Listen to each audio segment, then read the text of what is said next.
Good evening, everybody. No Smile John with Disruptive Weather.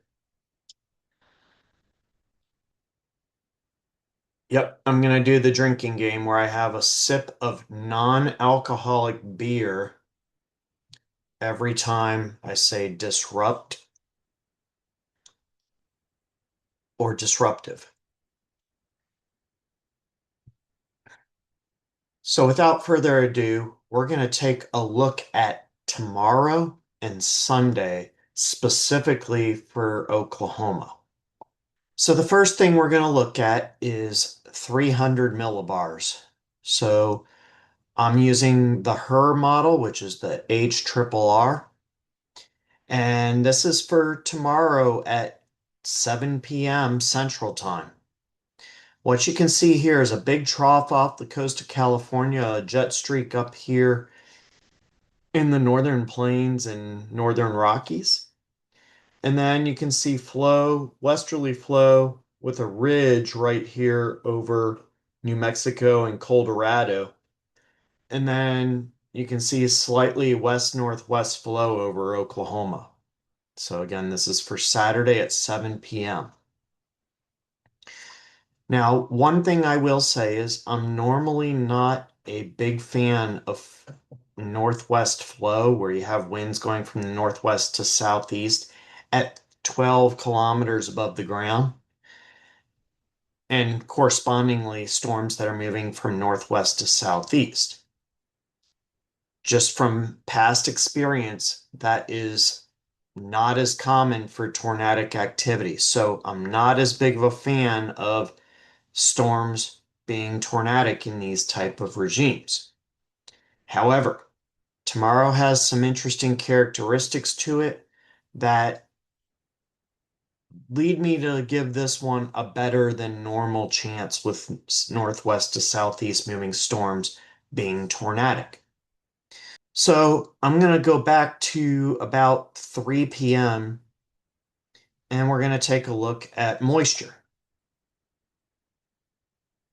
What you can see here is the moist tongue is penetrating up to about Oklahoma City. You can see very high moisture content in southern Oklahoma all the way down to the Gulf. These 70-degree dew points are really high for late April.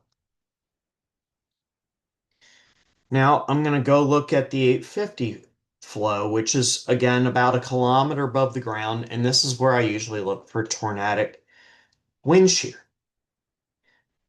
It's not all that strong.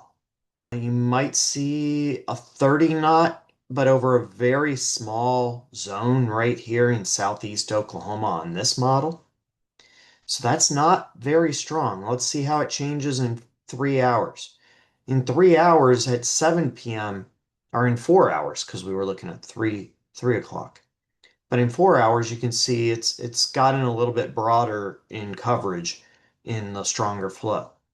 So it's getting better with time. And then if you go just a little bit after 7 p.m., you can see it's confined mainly to south of the Red River in North Texas. So let's go look at the instability that we have in place at 3 p.m. As you can see here, right where we had that moist tongue, you also have a lot of instability. I mean, you have a lot even up to the Kansas border. But this area right here is really interesting. And it's kind of interesting how it's kind of like a triangle here. We'll take a look down at the surface and see how that may be impacting the tornadic characteristics of this setup. And then to look at the cap that's in place, you can see that right in here, it's uncapped in that same triangle coming up towards the Oklahoma City metro. Okay, so now what we're going to do is look at some of the other parameters just to kind of look here. This is 7 p.m., but you can see the cap has gotten a little bit stronger, partly because the sun's starting to go down, as well as there's some storms in the area, as denoted by these kind of peaks in the otherwise relatively low cap. So I'm just going to get straight to it and say, let's look at the significant tornado parameter. Now, you can see these little areas where you don't have much in there and it's right near zero. That's where storms are located. But just down here, you can see, and I'll zoom in just to kind of give you a better view here. Let me go ahead and do that. But you can see right here that those areas where the storms are, there's probably a storm right here. But you can see relatively high values. And what I mean by high, most significant tornadoes happen if you have a value of 1 or greater. This is a 5. I think I even saw a 7 and 8 right in that peak right on the southeast edge of that storm. Let's go back to about 3 p.m., 4 p.m., and you can see right here really high values. And there's no storm, not either no storms or very little in the way of storms yet at this time at 3 p.m. And so this is a really good environment right here. And it's right on the northwest edge of that moist tongue, the super high moist tongue, and instability. So what you're likely having here is good shear with an overlap of the really high instability. So now we want to see the storm characteristics as we go forward in this. So here we are at 3 p.m. You see no storms.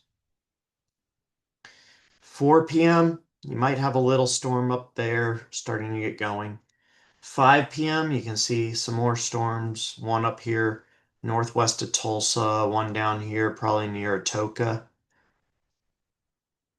And then you can see another storm fire. You see that one that was down by Atoka, this one up here, maybe one down just west of the Dallas-Fort Worth area. Some more storms out here along I-40 in eastern Oklahoma. And then at 7 p.m., you can see storms here. You can see that little gray area there. That's updraft rotation. You can see all of them have updraft rotation in them. So that's something that is definitely concerning given that these two storms are right in that same zone where we were seeing the real high significant tornado parameter index. So why is there a localized line right here for the significant tornado parameter?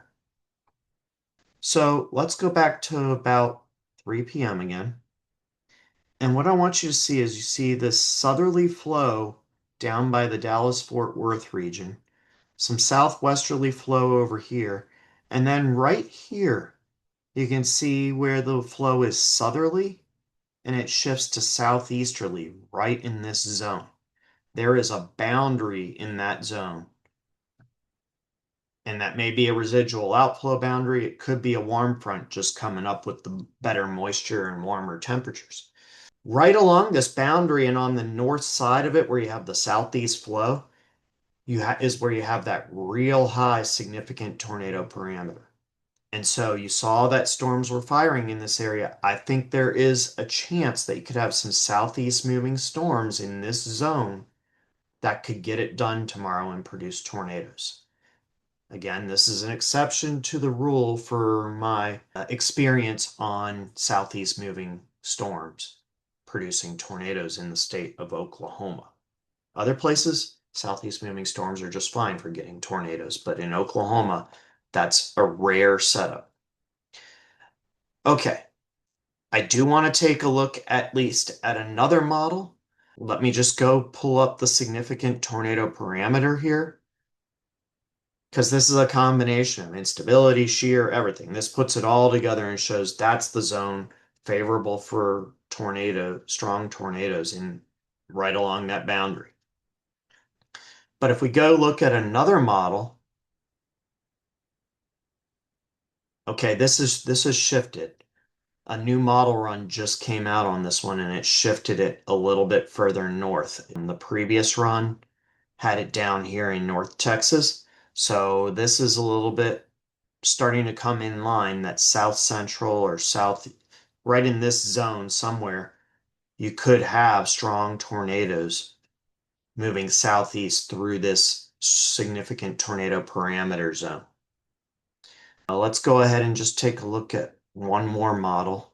Oh yeah, this is all lining up now. This was not on here. Oh, wow. So I was looking at 4 p.m. on the previous two, and this is 7 p.m. So you see it's really high, even up here by just west of Tulsa, between Tulsa and Oklahoma City. So tomorrow, I mean, I'm still gonna be cautious on saying it's gonna be, big tornadoes because they are southeast moving. But I am seeing hints where you'll have a big zone of significant tornado parameter index east of that bound, north and east of that boundary. This is pretty substantial. So I'm gonna say keep a lookout tomorrow. It could be very disruptive. At the very least, I could see there being some very large hail with these storms, even if there's not tornadoes or strong tornadoes. So I'm going to take a look at this other model. Okay, it's pretty consistent. That's at 6 p.m., 7 p.m. Yeah, this has really gotten very concerning with what I'm seeing in the new set of models that are coming out. So again, if it's moving southeast, that works against tornadoes, but again, I'm seeing all these indications of significant tornado parameter in this zone. So just keep an eye out tomorrow, anywhere from Oklahoma City south and east. This could shift, but that's the region that it seems to be honing in on. All right, so now we're going to jump ahead to Sunday. Sunday is a little bit different. We're going to zoom back out, go up to 10 to 12 kilometers again. So this is 7 p.m. tomorrow night. This is 7 p.m. Sunday night. So what you see on this one is more westerly flow, and you can see this trough that was off the coast of California moving into the central and southern plains. Big jet streak ranging from the Nebraska-Kansas border all the way down to basically Brownsville, Texas. One thing of interest is you can see the winds being southwesterly in northwest Iowa and then westerly near Kansas City. So that's spreading out. The wind air is spreading out right in that zone. And even down here, you can see west northwest over north central Arkansas. Over Oklahoma, though, we have westerly. This is really good flow. It's up around 60, 70 knots. So way more than sufficient flow there. Let's take a look at the 850 winds. Yeah, you have a big zone of strong 850 flow. Again, this is at 1 kilometer. This is what we look for the significant tornado parameter. So then let's go down and check out if we have a good moist tongue in place. Okay. You can still see a strong moist tongue, 70s dew points. They seem to be almost in the same location as tomorrow's forecast. The 70s come up right up here, maybe a little bit further north. We do see some 60s up in Kansas, 60s dew points. So there's moisture up there as well that's sufficient for late April. And then we're going to go look at the instability associated with this moisture. And what you can see there is really good instability along a dry line just to the west of Oklahoma City and Ardmore. Near Lawton, you have almost 5,000 instability or CAPE. So what we're gonna do again is we're gonna zoom on in. I'm gonna look at the southern and central plains this time. You can see the dry line is actually west of Oklahoma City at this time. So storms could fire on the dry line and move into the Oklahoma City metro area based on this. Let's see if there's a cap in place. So it's weakly capped in spots, but you also see other spots that have a cap. A lot of Kansas is uncapped up here. Again, this is at 7 p.m., so some of this may be due to storms in the vicinity. Let's go back to 4 p.m. and see. Okay, so now what you see is a much larger area that's uncapped. You see some capped further east, but along the dry line, it's uncapped. So now here's the significant tornado parameter. This is at 4 p.m. And you can see we already have values kind of in and around Oklahoma City above 1. You got some values up here that are above 1 and scattered areas above 1. But mind you, this is 4 p.m. in the afternoon. This is during peak heating. When you have peak heating, that's when you have typically when you have the strongest surface winds. Long story short, you mix winds up around 1 kilometer down to the surface when you're heating the surface. But then as the temperature drops, as you get later in the day, in the afternoon to near 7 p.m., the surface winds start to die down and the winds at 1 kilometer start to speed up because it's not mixing anymore.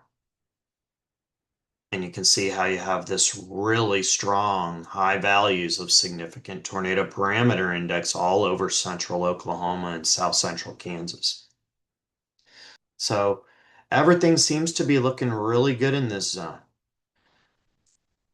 Big question is, are you going to have storms in that area? Yes, just because it's uncapped doesn't mean a storm will initiate per se.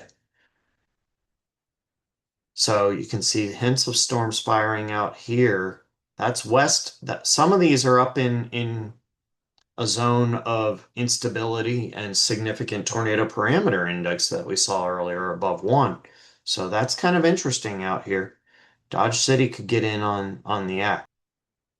Yeah, definitely could get in on the act with that. So I'm not seeing any storms firing in Oklahoma on Sunday. I'm seeing it up in Kansas.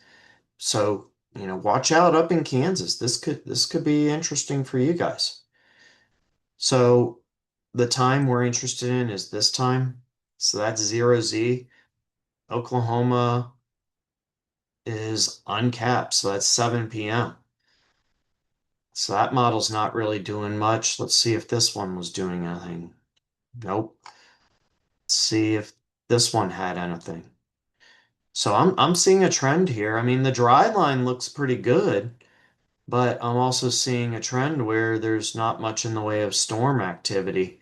So what I'm going to say about Sunday is it's a very volatile setup. If you can get storms to initiate anywhere along the dry line from North Texas into Kansas, you could have a strong tornadic supercell. But we're still 2 days away, so there's an opportunity for something to form in the models. The models may start picking up on stuff as we get closer to Sunday. So please stay tuned. This is very important to keep an eye on this. One thing I didn't necessarily mention, but I do find is a lot of times favorable, is back up at the 300 millibar level, is that you got this jet leading edge of the jet coming right into Kansas and Oklahoma. The most favorable area would probably be up in Kansas, and that's because it's the left exit of this strong jet. So you have this jet, this is the nose.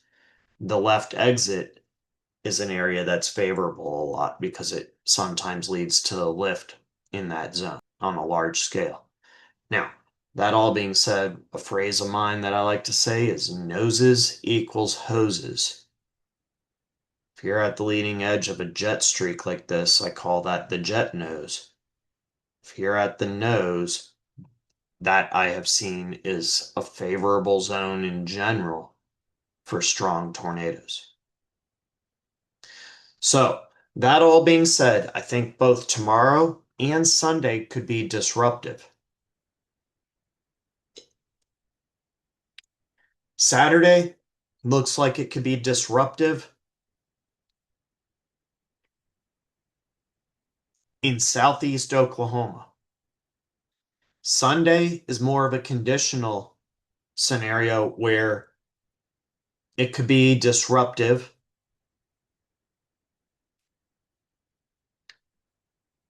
all anywhere in this zone ahead of the dry line. If you get a storm to initiate anywhere in there, it could be a big time storm. So I'll say this. People in Oklahoma City, Tulsa, Southeast Oklahoma, please pay attention this weekend for both Saturday afternoon into evening and Sunday afternoon into evening. I'll have updates as we're likely going to be going out chasing tomorrow, and I'll give updates of what we're witnessing. Otherwise, have a great evening, and we'll chat again soon.